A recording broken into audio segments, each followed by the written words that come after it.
Allahu Akbar,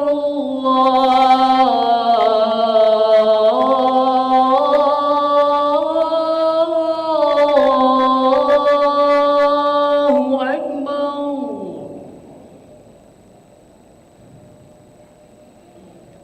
Allah.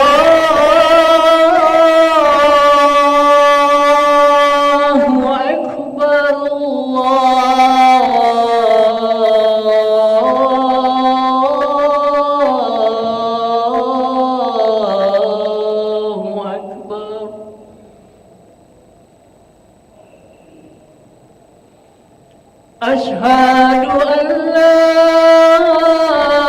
إله إلا الله.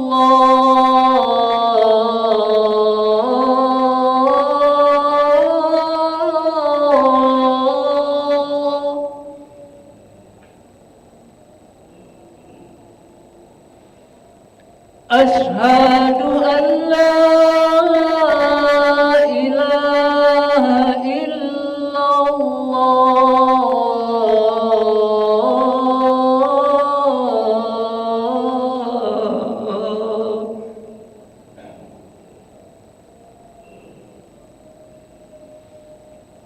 أشهد أن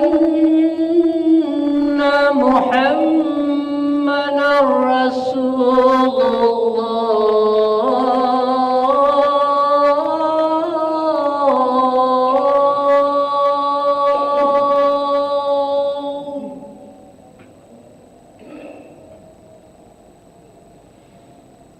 أشهد أن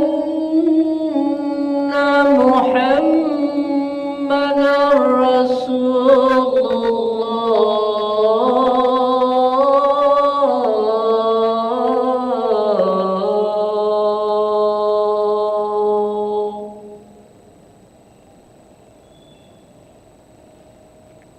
حي على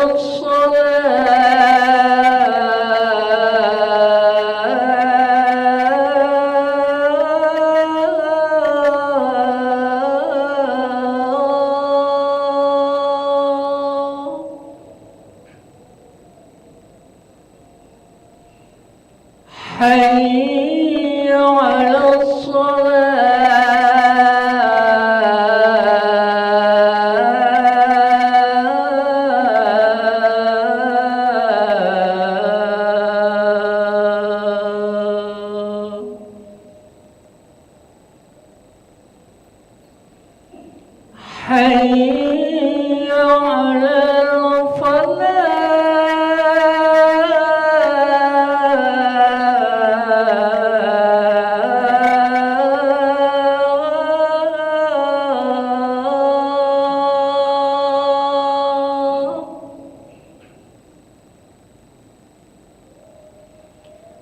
حي على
الله أكبر،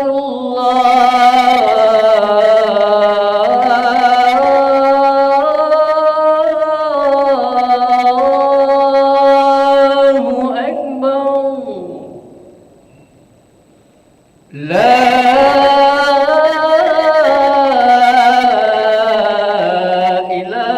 إله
لا إله إلا الله محمد رسول الله صلى الله عليه وسلم وقام الله وأدامها ما دامت السماوات والأرض وجعلنا من عبادك الصالحين سووا صفوفكم بين تسوية الصفوف من تمام الصلاة يرحمني يرحمكم الله.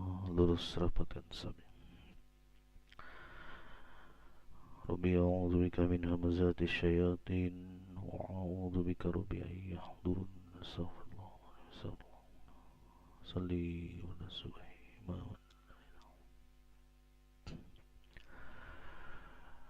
Allahu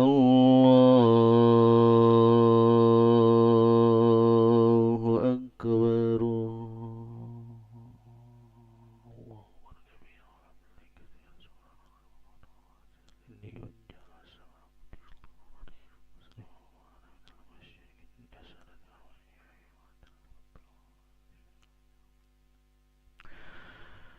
Bismillahirrahmanirrahim. Alhamdulillahi Rabbil Alamin. Ar-Rahmanir Rahim. Maliki Yawmiddin. Iyyaka na'budu wa iyyaka nasta'in. Ihdinas siratal mustaqim. صراط الذين أنعمت عليهم غير المغضوب عليهم ولا الضالين.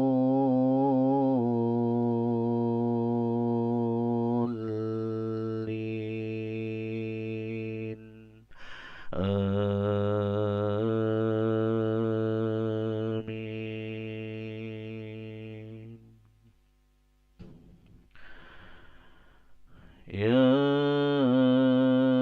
أيها الذين آمنوا لا تتخذوا الذين اتخذوا دينكم هزوا ولعبا من الذين أوتوا الكتاب من قبلكم والكفار أولياء واتقوا الله إن كنتم مؤمنين. وإذا ناديتم إلى الصلاة اتخذوها هزوا ولعبا ذلك بأنهم قوم لا يعقلون.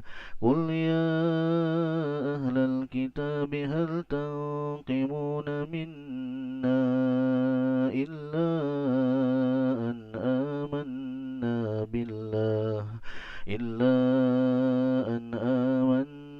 بالله وما أنزل إلينا وما أنزل من قبل وأن أكثركم فاسقون. قل هل أنبئكم بشر من ذلك مثوبة عند الله من لعنه الله وغضب عليه وجعل منهم القردة والخنازير وعبد الطاغوت أولئك شر مكانا وأضل عن سواء السبيل.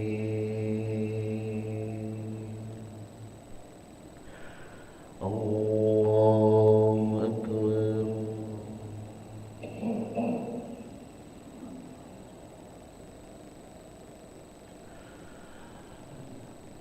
سمع الله لمن حمده.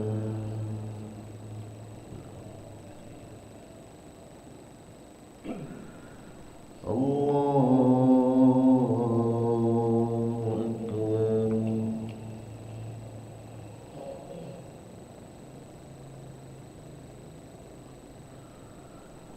الله أكبر.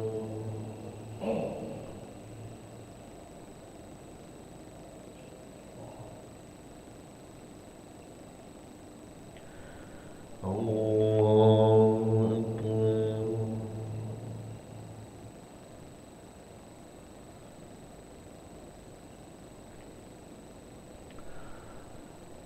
الله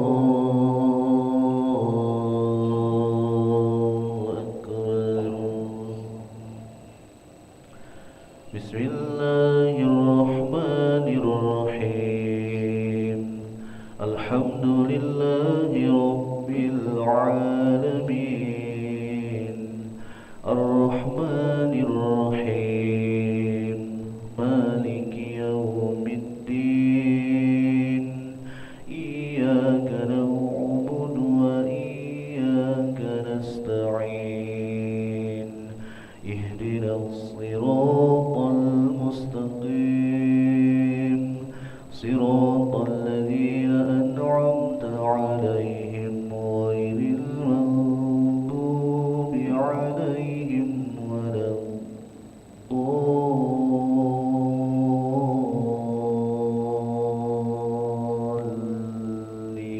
الضالين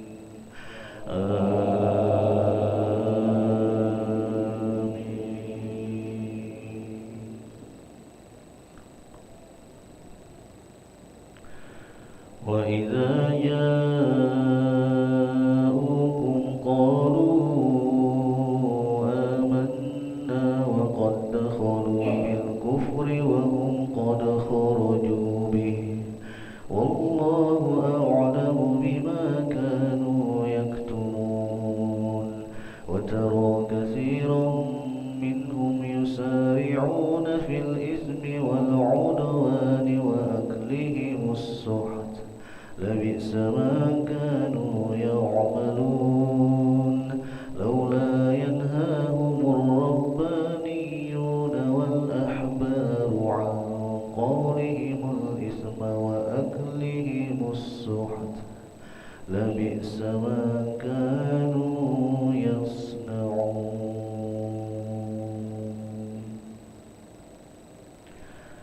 الله أكبر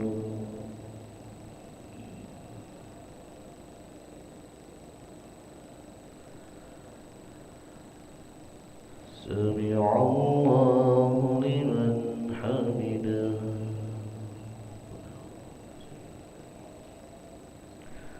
اللهم اهدنا فيمن هديت وعافنا فيمن عافيت وتولنا فيمن توليت وبارك لنا فيما أعطيت وقنا برحمتك شر ما قضيت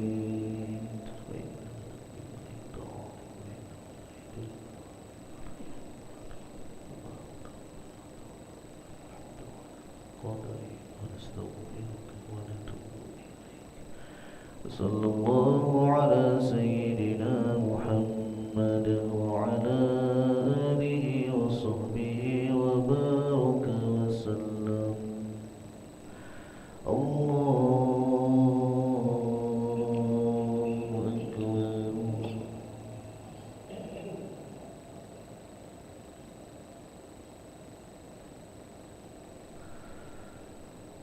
الله أكبر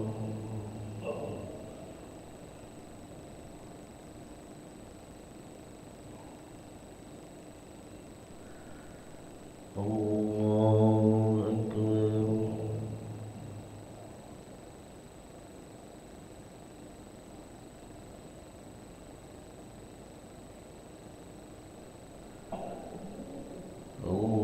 الله أكبر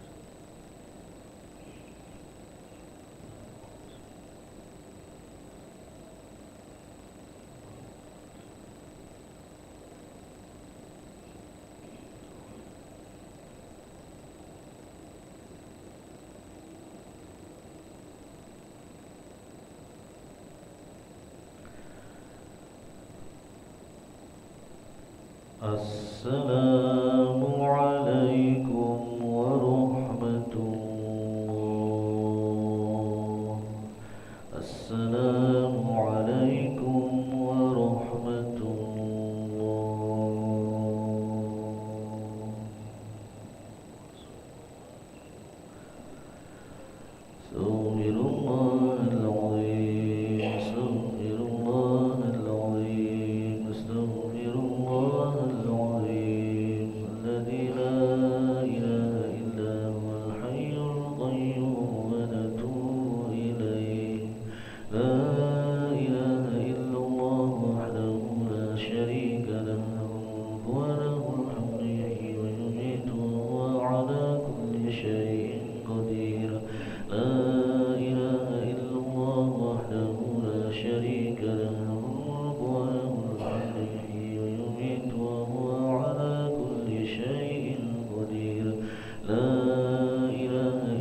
وسع كرسيه السماوات والأرض ولا يئوده حفظهما وهو العلي العظيم. لا يا ربنا تولنا سبحان الله سبحان الله سبحان الله سبحان الله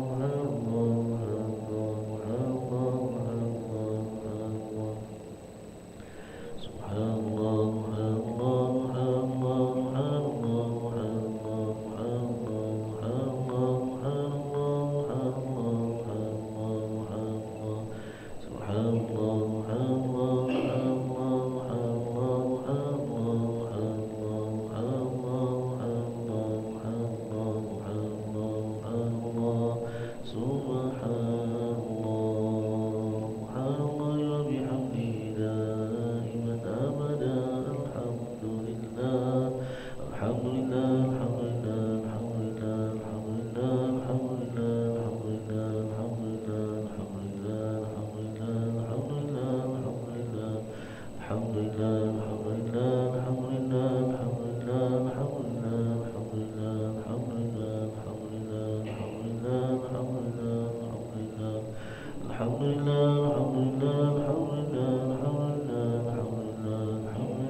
Ibu-ibu, bapak-bapak, mari kita mulai kajian kita dengan bersama-sama baca Al-Basmalah. Bismillahirrahmanirrahim. Pagi ini insya Allah kita akan melanjutkan kajian surat Yasin. Selama kami pergi ke Jawa, Bapak Ibu bersama Ustadz Nur Muhammad mengkaji surat Yasin. Ya, surat ke-36 juz 22,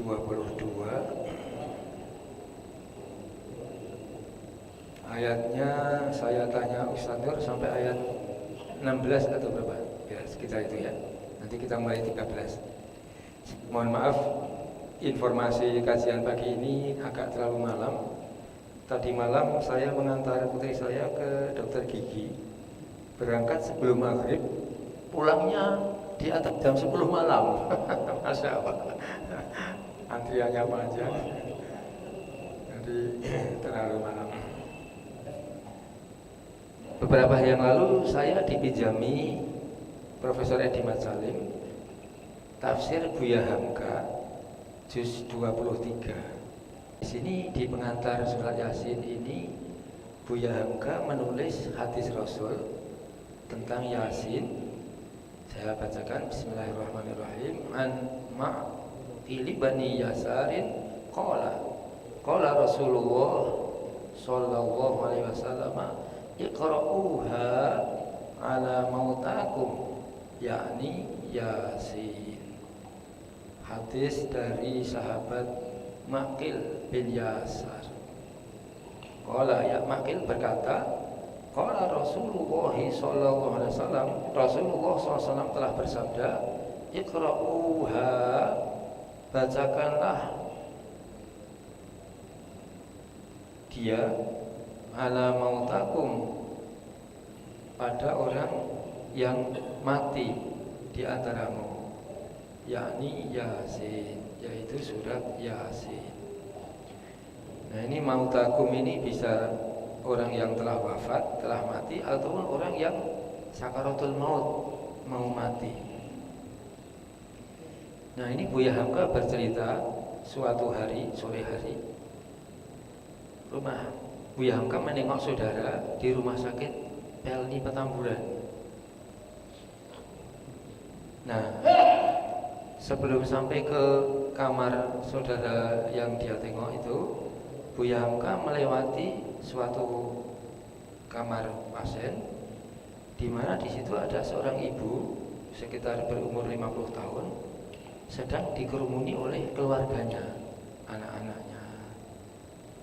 Jadi keluarga tadi menunjukkan duka cita sebab sejak pagi hari perempuan yang sakit itu telah dalam keadaan sekarat, mau meninggal tetapi amat susah untuk bernafasnya. Sudah berulang kali diajarkan kalimat tauhid thayyibah la ilaha illallah, tetapi kalimat thayyibah itu tidak didengarnya lagi. Jadi pasien tadi kesusahan bernafas untuk menghadapi kematiannya. Terus setelah Buya Hamka di kamar saudara yang ditengok sekitar 10 menit, anggota keluarga ibu di kamar yang sebelahnya tadi itu mendatangi Buya Hamka dan minta tolong Buya bisa ikut membimbing ibu kami di kamar sebelah itu. Lalu Buya Hamka ke kamar sebelah. Kemudian Buya Hamka menyuruh keluarga tadi yang mengelilingi tadi supaya tenang, jangan gelisah, jangan nangis, tenang ya, semua pada duduk tenang. Terus Buya Hamka membacakan surat Yasin dengan suara yang tenang, dengan penuh khusyuk dan mengharapkan pertolongan Allah. Apabila telah datang waktunya supaya dimudahkan. Nah, sejak Buya Hamka membaca surat Yasin tadi, sejak pertama membaca surat Yasin, ibu yang sakit tadi mulai lebih tenang, tidak menghempas-hempaskan lagi, kian lama kian tenang, dan sampai pada ayat 77. Ayat 77 ya, surat Yasin ayat 77. Bapak-bapak, ibu-ibu hafal ayat 77. Awalam yarol insanu anna khalaqnahu min nutfatin fa idza huwa khasimun mubin. Sampai ayat 77. Di ujung ayat yang Buya Hamka baca itu, sampai disitulah pula nafasnya yang terakhir. Kemudian ibu tadi bergerak sekali dagunya dan dia pun pergi buat selama-lamanya. Biasanya orang meninggal itu ada terakhirnya itu, gitu ya. Ada satu gerakan kepala, angkat. Terima kasih Pak Haji Hamid. Jadi tadi gini, terus, selesai. Nah, jadi sesudah sampai pada ini, awalam yarol insanu anna khalaqnahu min nutfatin fa idza huwa khasimun mubin. Tidakkah manusia mengetahui bahwasanya anak sungguh kami Allah khalaqnahu, kami telah menciptakan dia min nutfah, dari nutfah, setetes air mani. Fa idza huwa khasimun mubin, lalu dia tiba-tiba menjadi musuh Allah yang nyata. Nah, disitulah lalu tadi bergerak sekali dagunya dan ia pun pergi. Masya Allah, inna lillahi wa inna ilaihi raji'un. Terus dibaca oleh Fi Hamka sampai akhir ayat Yasin, sampai wa ilaihi turja'un. Jadi ini testimoni kisah Buya Hamka membacakan surat Yasin kepada seorang ibu yang sakit di sebelah kamar yang Buya Hamka, kamar saudara Buya Hamka yang Buya Hamka tengok. Nanti mohon pengalaman-pengalaman bapak-bapak, ibu-ibu dengan Yasin ini, karena setiap surat dalam Al-Quran itu ada fadilahnya masing-masing. Ada setiap surat itu ada keutamaannya masing-masing. Di antaranya Yasin ini luar biasa sekali. Betapa bagusnya kalau tiap hari kita bisa membaca surat Yasin, Masya Allah, luar biasa sekali. Jadi walaupun tidak tahu artinya pun berfaedah, berguna, ada fadilahnya, lebih-lebih mengetahui. Jadi bapak-bapak, ibu-ibu biasanya di rumah kita 40 hari menghadiri saudara-saudara wafat itu dikasih Yasin ya. Tolong nanti pelajari artinya, luar biasa sekali. Luar biasa sekali, apalagi mulai ayat-ayat yang tentang kebangkitan, mulai ayat 50, mulai ayat berapa? Nah ini 51 wa nufikha fis-sur. Luar biasa sekali ya. Ketika ditiup sangkakala, sekali tiupan, lalu tiba-tiba semua yang di alam kubur dibangkitkan Allah. Masya Allah, ini ayat 51. Ini tiupan yang kedua. Malaikat Israfil, tiupan pertama kiamat, tiupan kedua kebangkitan dari alam kubur, semua manusia dibangkitkan. Masya Allah, luar biasa sekali. Nanti mulai ayat 51 ini luar biasa sekali. Semua orang dibangkitkan dari alam kubur. Nah, pagi ini saya tanya ke Ustadz Nur ayat berapa? 16 ya. Kita mulai dari 13.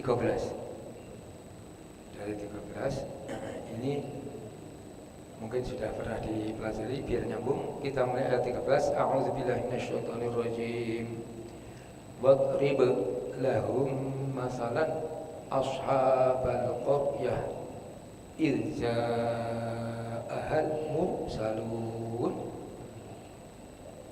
Wadrib, ini perintah kepada Rasul, dan bikinlah, buatlah. Ini sama dengan seperti kalau kita baca surat Al-Kahfi, itu ada wadrib lahum masalal hayati dunya. Nah, bikinlah ya Rasul perumpamaan kehidupan dunia. Kama in anzalnahu minas sama, seperti air hujan yang turun dari langit. Fakhtalata bihi nabatul ardh, maka lalu bercampur dengan air hujan tadi tanaman bumi.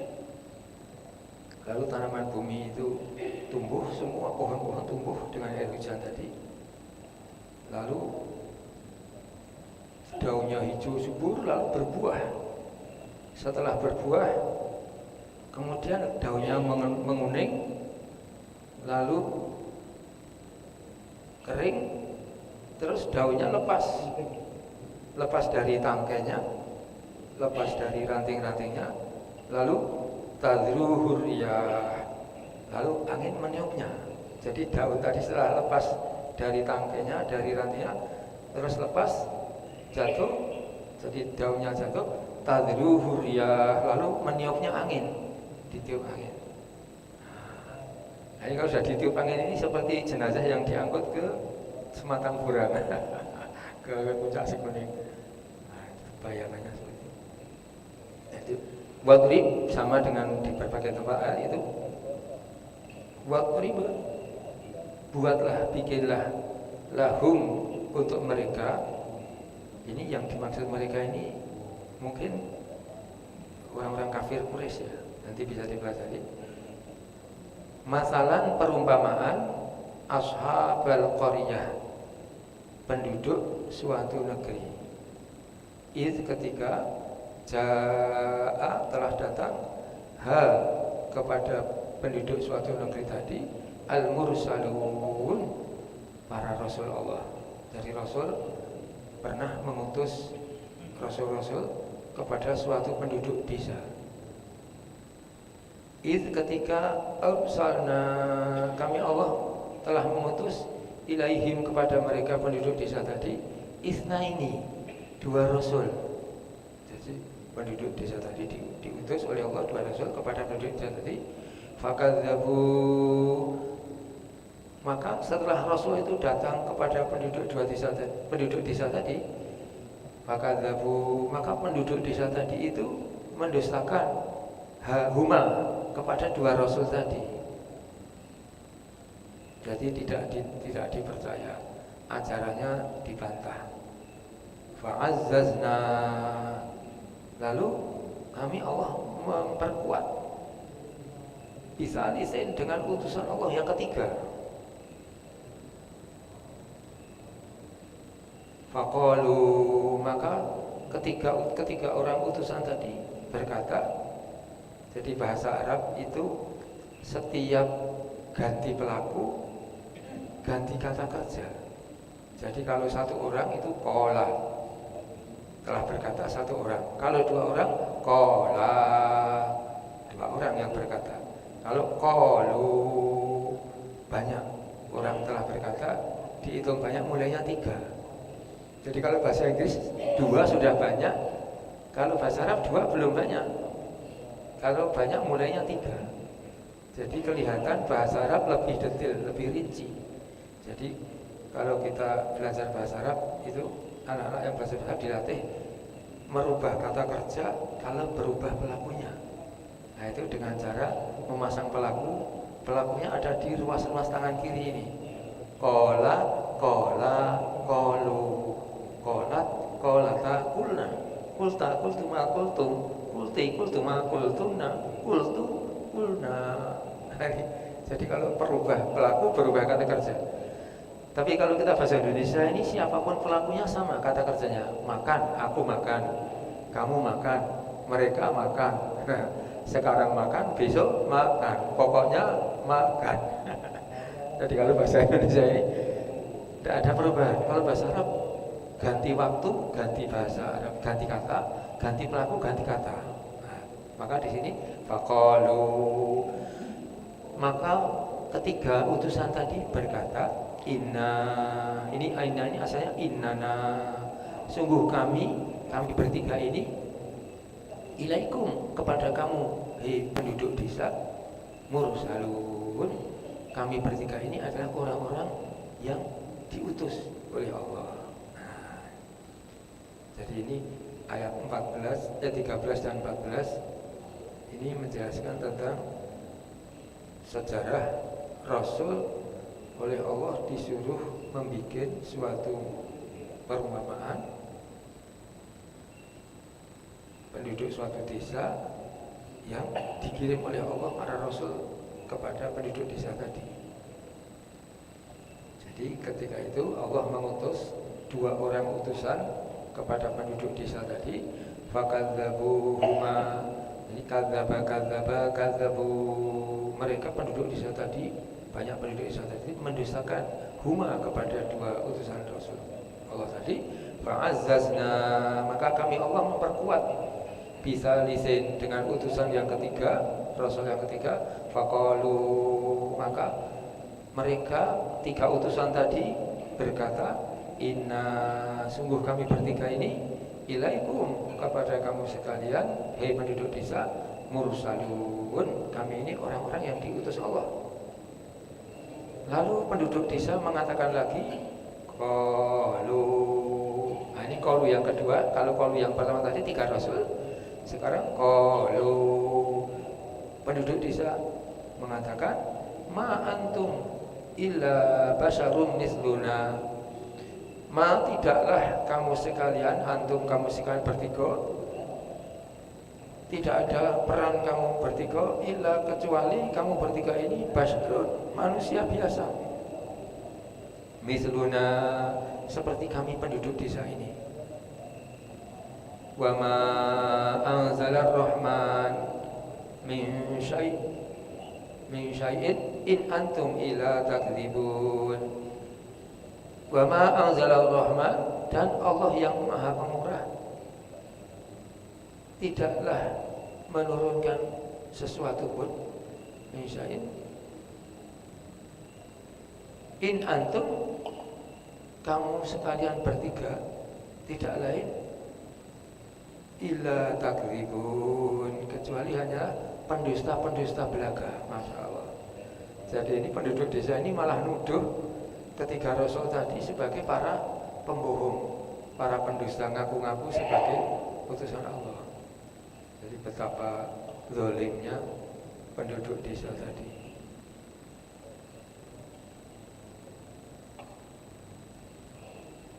Qalu,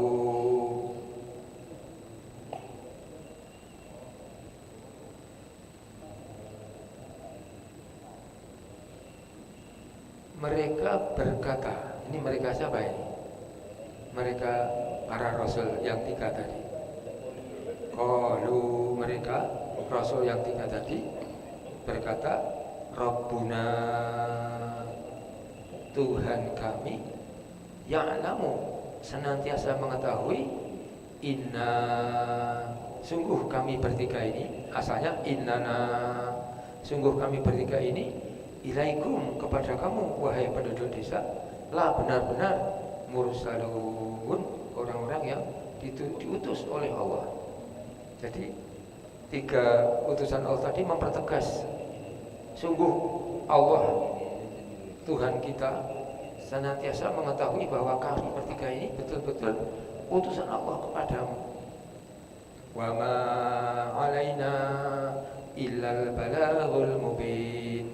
Wa ma, tidaklah alaina, tidaklah ada kewajiban bagi kami bertiga ini illa, kecuali al balaghul mubin, penyampai risalah Allah, penyampai pesan-pesan Allah yang nyata, yang jelas kepada kamu penduduk desa. Jadi ini tiga rasul tadi mempertegas bahwa kami bertiga ini benar-benar utusan Allah. Jadi kalau ada kata ma dalam bahasa Arab, ini bisa paling tidak bisa tiga pengertian. Dilihat konteksnya.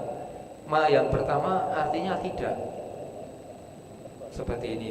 Wa ma alaina, tidaklah kewajiban kami ketiga orang rasul ini illa, kecuali al balaghul mubin, sebagai mubaligh, penyampai risalah Allah, pesan Allah yang nyata kepada kalian.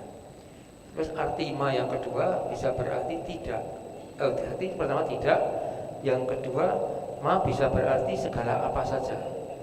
Seperti Al-Baqarah 29, walladzi khalaqalakum ma fil ardi, dialah Allah yang telah menciptakan semua yang ada di bumi ini untuk kepentinganmu manusia.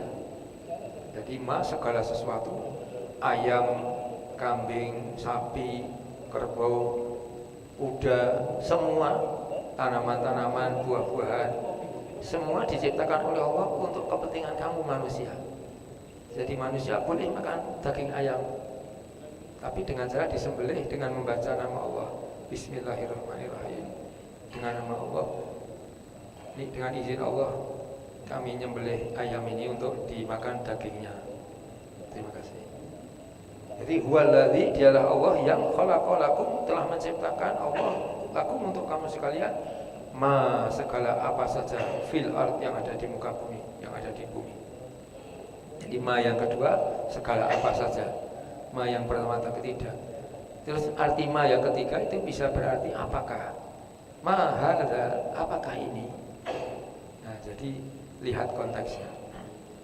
Di ayat 17, wa ma, dan tidaklah alaina, kewajiban kami bertiga, illa, kecuali al balaghul mubin, sebagai penyampai pesan-pesan Allah untuk kamu, penyampai yang jelas, yang nyata.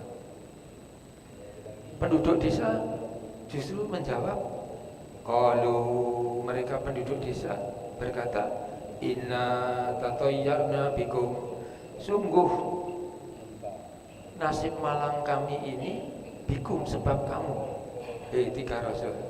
Nah, jadi penduduk desa malah menuduh bahwa kami ini jadi sengsara karena kamu datang ke kami. Nah, la illam tantahu lanarjumannakum wa la yamassannakum minna adzabun alim. Jika kamu tidak menghentikan dakwahmu, ini ilam tantahu, jika kamu tidak menghentikan dakwahmu kepada kami. Ini dua kali la, ini dua kali menekan. Sungguh jika kamu tidak berhenti mendakwahi kami, la sungguh narjumannakum, kami bakal merajam kamu. Merajam itu, orang dihukum rajam itu ditanam di tanah separuh badan, terus dilempari batu, badannya yang ada di atas dilempari batu, terus dilempari batu sampai dia mati. Masya Allah. Jadi kejam sekali hukum rajam ini. Lanarjumannakum, sungguh kami akan bunuh kamu, 3 rasul, dengan cara kami rajam. Wala yamassannakum minna, dan sungguh kamu bertiga, rasul bertiga, benar-benar bahkan merasakan adzabun alim, siksaan yang pedih, minna, dari kami. Bakal kami siksa kamu sampai mati. Mungkin bukan hanya dilempar dengan batu, ada kayu pun dipukulkan, kayu besar dipukulkan sampai mati.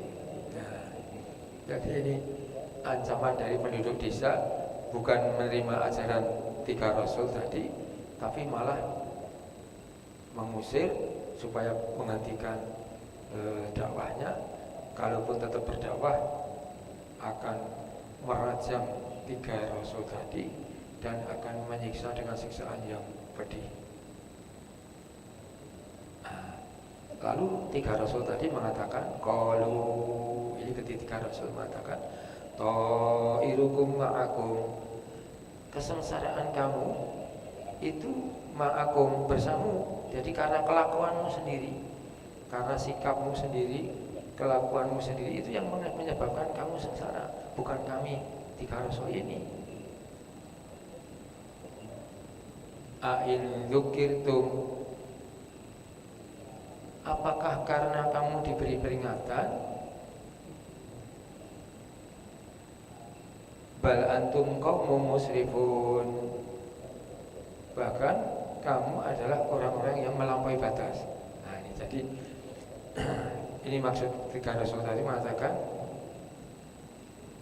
kesengsaraan kamu bukan karena kami, tetapi karena sikapmu sendiri, karena perbuatanmu sendiri, bukan karena kami memperingatkan kamu. Bal antum qaumun musrifun, bahkan kamu ini adalah orang-orang yang melampaui batas sehingga kamu jadi hidup sengsara. Nah, ini mesti dulu sudah dibahas, ada kisahnya tentang penduduk desa yang membangkang, membantah para rasul itu. Lalu ayat 20 Allah berfirman, baca'a, dan telah datang min aqsal Madinah, seseorang dari ujung kota. Aqsa itu jauh. Nanti Masjidil Aqsa, masjid yang jauh dari Mekah. Yang masjid yang lebih dekat itu Masjid Madinah, itu lebih dekat dari Mekah, 450 kilo. Tapi kalau Palestina itu Aqsa, masjid yang jauh. Wajah telah jauh datang min aqsal Madinah, dari ujung kota, rajulun, seorang laki-laki, yas'a, yang dengan bergegas, datang dengan bergegas-gegas, datang ke penduduk desa tadi, datang ke desa yang didakwahi 3 rasul tadi. Qala, orang yang datang tergesa-gesa tadi, menurut sejarah namanya Habib An-Najjar. Habib An-Najjar ini sebenarnya pernah ada YouTube-nya ya, pernah ada YouTube, saya sepintas pernah lihat itu.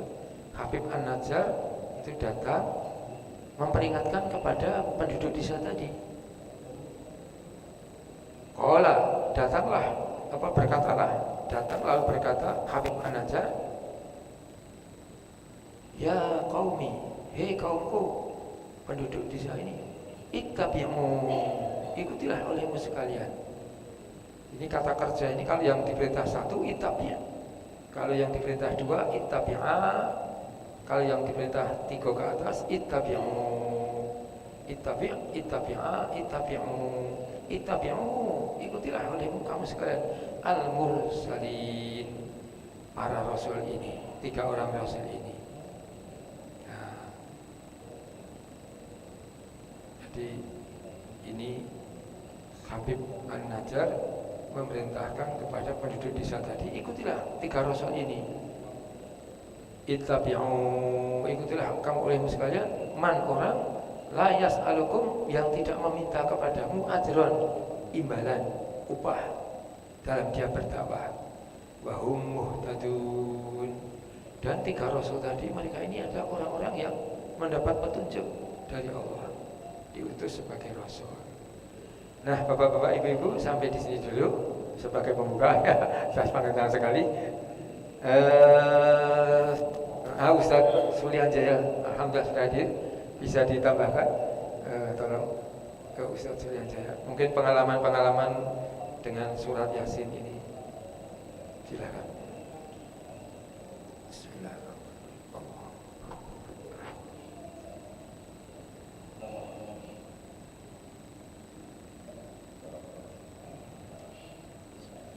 Assalamualaikum warahmatullahi wabarakatuh.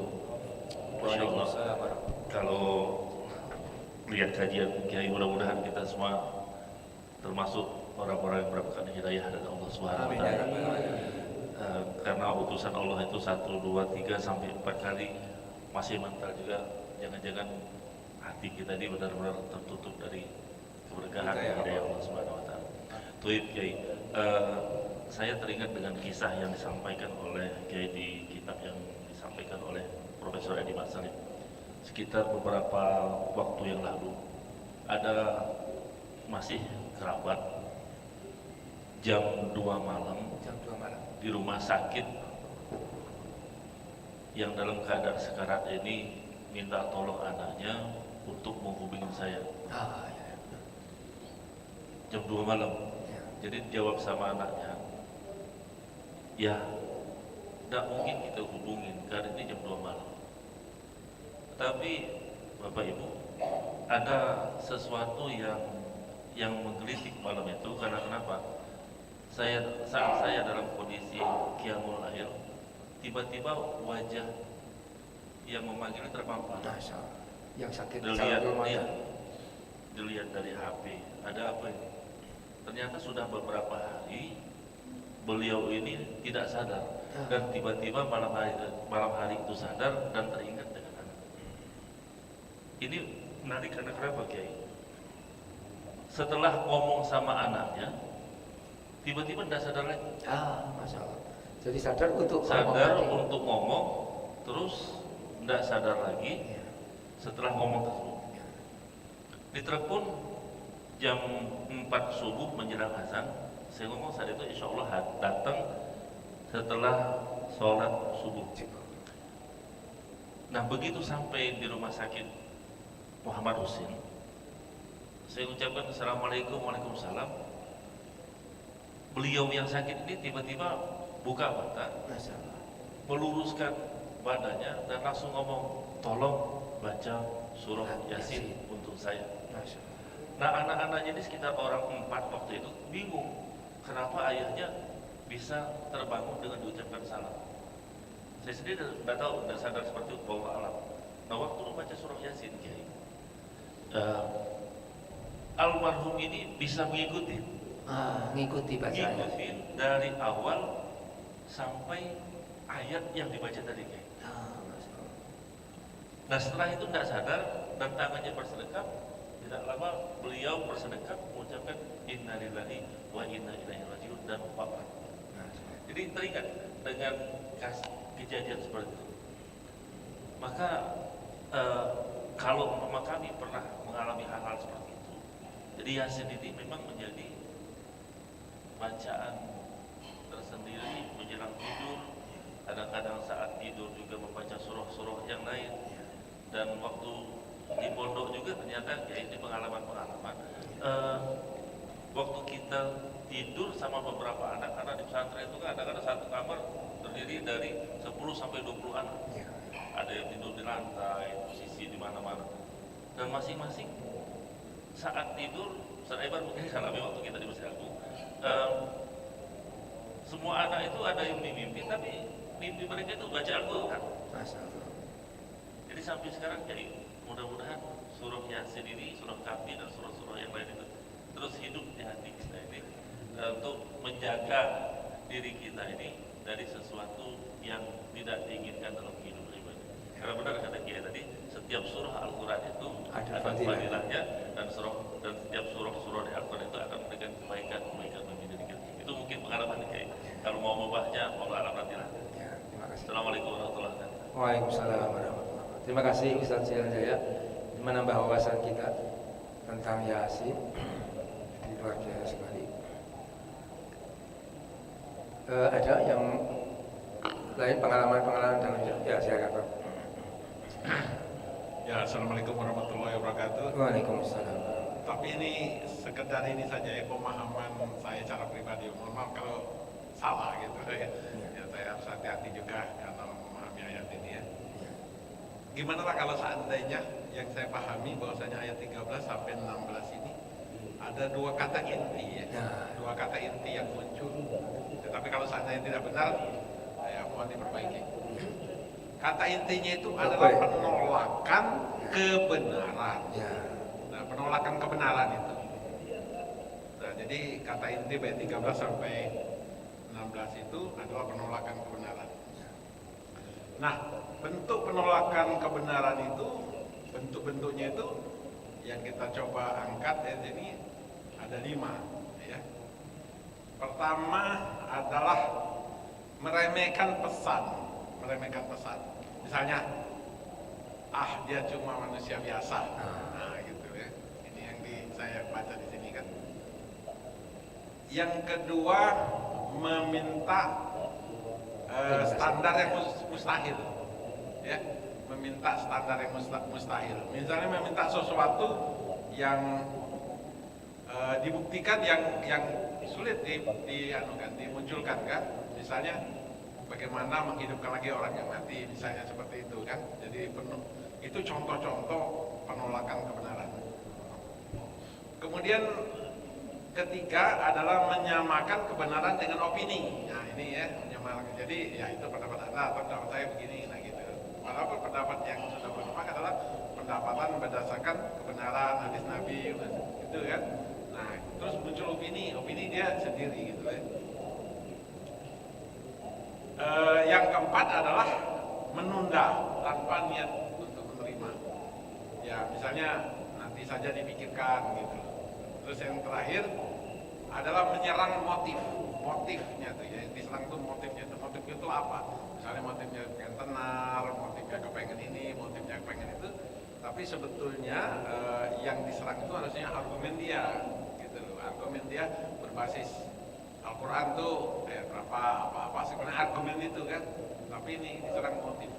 Jadi 5 ini bentuknya. Saya ulang lagi, adalah pertama meremehkan membawa pesan, ya. Kemudian kedua meminta suatu bukti atau standar yang mustahil. Yang ketiga adalah menyamakan kebenaran dengan opini. Jadi sudah kebenaran dimunculkan, ya mohon maaf seperti contoh yang akhir-akhir ini, misalnya ini ada suatu kebenaran yang muncul begini, itu diserang dengan opini misalnya ya untuk masalah kasus ijazah Jokowi misalnya. Banyak kebenaran muncul, tapi opini itu dimunculkan gitu sebagai counter untuk itu ya. Kemudian untuk menunda tanpa niat menerima, terus terakhir menyerang motif bukan argumen.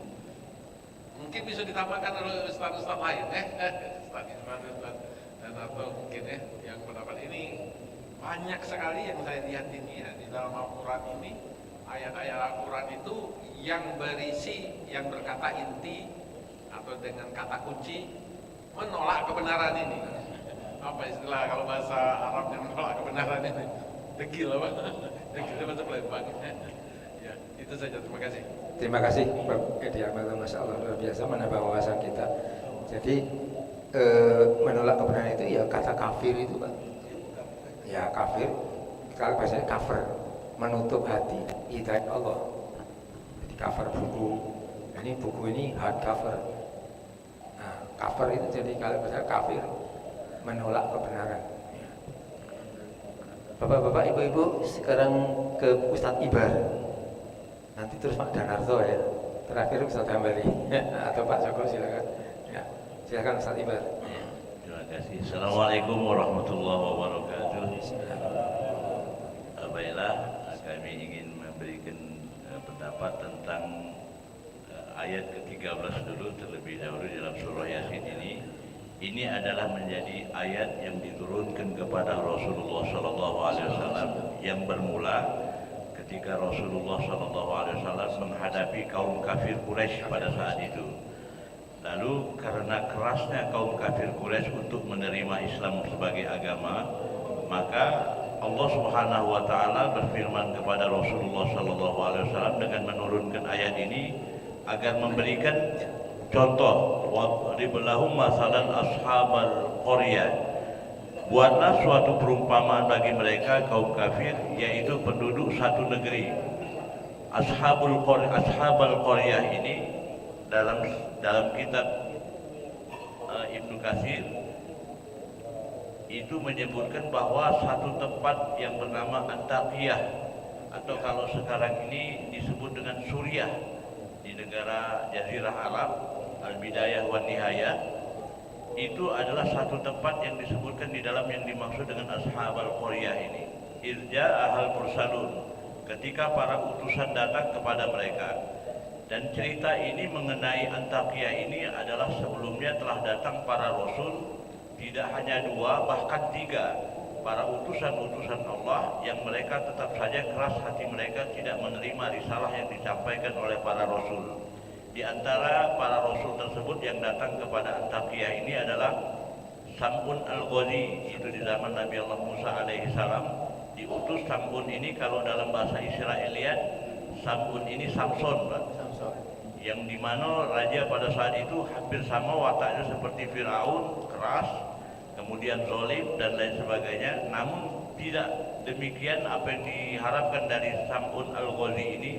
Ternyata Sam'un al-Ghazi ini tetap saja mendapatkan perlawanan, sehingga kekuatan yang Allah berikan kepada mereka justru dihianati oleh istri beliau sendiri, dan banyak sejarah mengenai tentang itu. Kemudian datanglah utusan selanjutnya Nabi Allah Isa alaihi salam dengan beberapa yang diutus oleh Nabi Isa alaihi salam kepada kaum Ashabal Qaryah ini. Nah, maka dari itu id arsalna ilaihi musnaini fakadzabuhuma, artinya ketika kami mengutus kepada mereka 2 orang utusan, ilaihi musnaini fakadzabuhuma, maka mereka mendustakan keduanya. Fa'azzazna bisalis. Nah, kemudian kami menguatkan dengan utusan yang ketiga, faqalu, dan mereka berkata, inna ilaikum mursalun, sesungguhnya kami adalah orang yang diutus oleh Allah kepadamu. La mursalun. La mursalun. Benar-benar utusan Allah.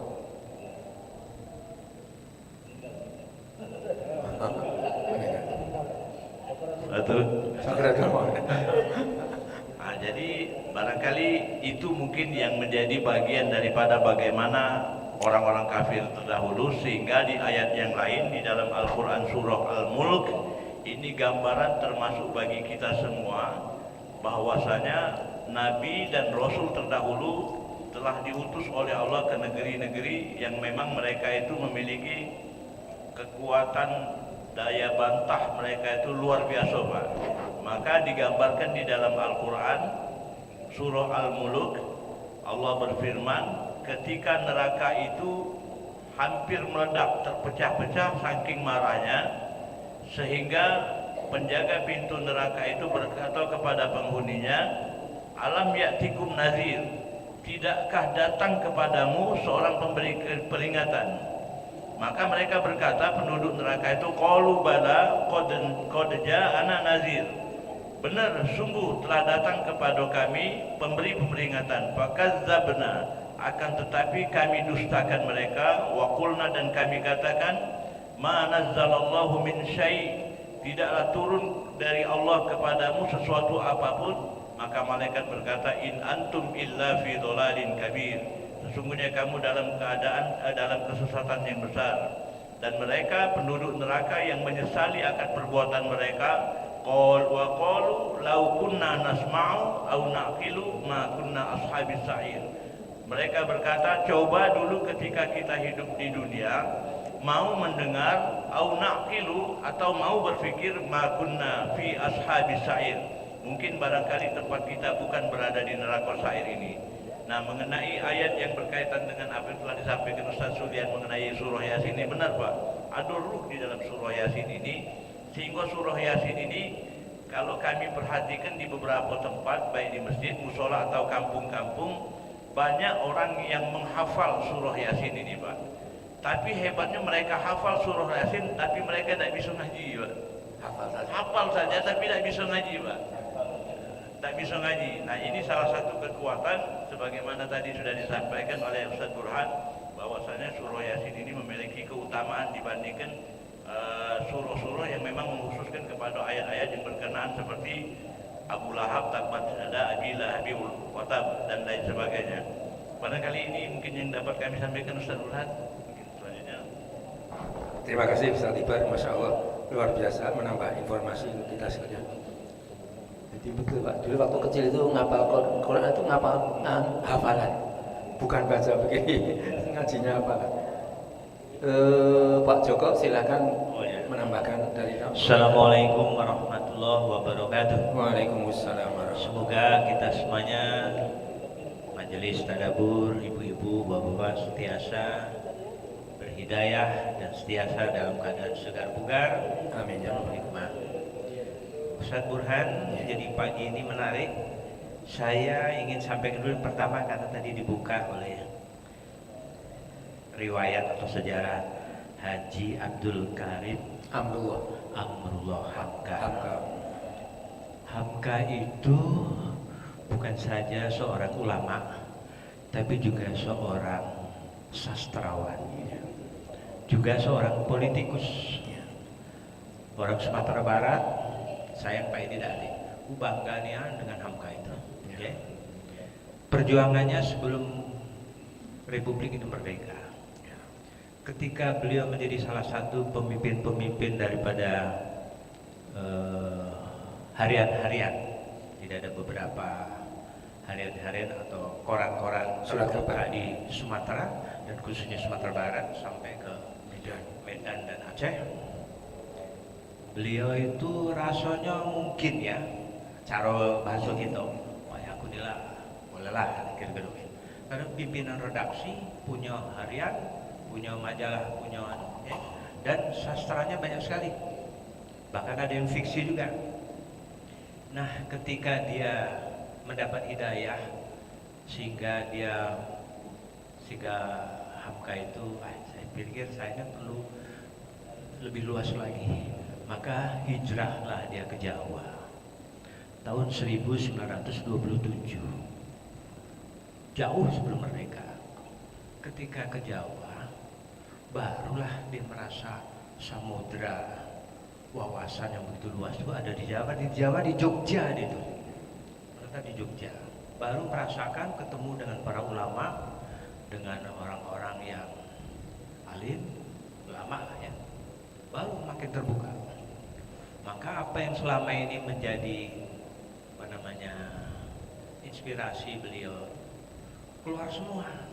Makanya ada beberapa buku sastra yang sangat terkenal. Salah satunya Di Bawah Lindungan Ka'bah, Tenggelamnya Kapal. Kemudian banyak sekali yang, dan alhamdulillah kita dulu waktu SMA kayaknya memang disuruh baca buku gitu. Dan itu hebatnya, ceritanya tuh mengenai percintaan kehidupan sehari-hari yang sederhana. Nah, jadi artinya ketika beliau pindah ke Jawa, baru beliau merasakan di situ terjadi adanya satu samudra ilmu yang luas sekali dengan ulama-ulama di Jawa pada waktu itu. Jadi beliau tuh merasa, oh ya, ini yang selama ini merasa di Sumatera itu pecahlah hebatnya ketika ke Jawa. Nah, kira-kira begitu. Kemudian Ustadz, surat Yasin ini, Ustadz Burhan dan Ustadz yang lain, khususnya ayat 17.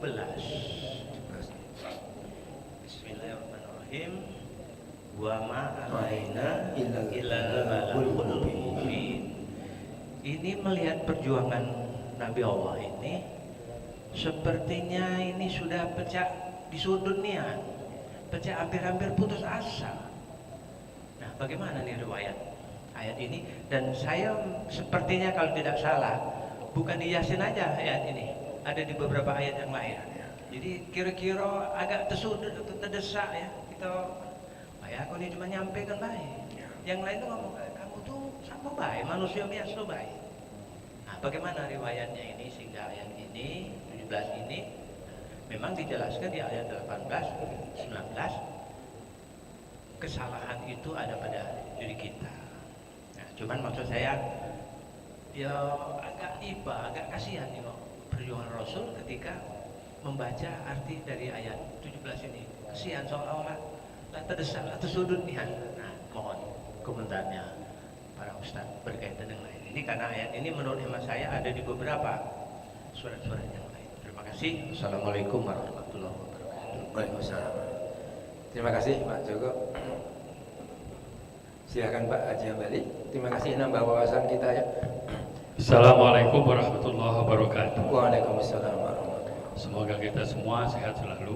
Amin ya rabbal alamin. Dan mendapatkan berkah dan hidayah dari pengajian ini. Amin ya rabbal alamin.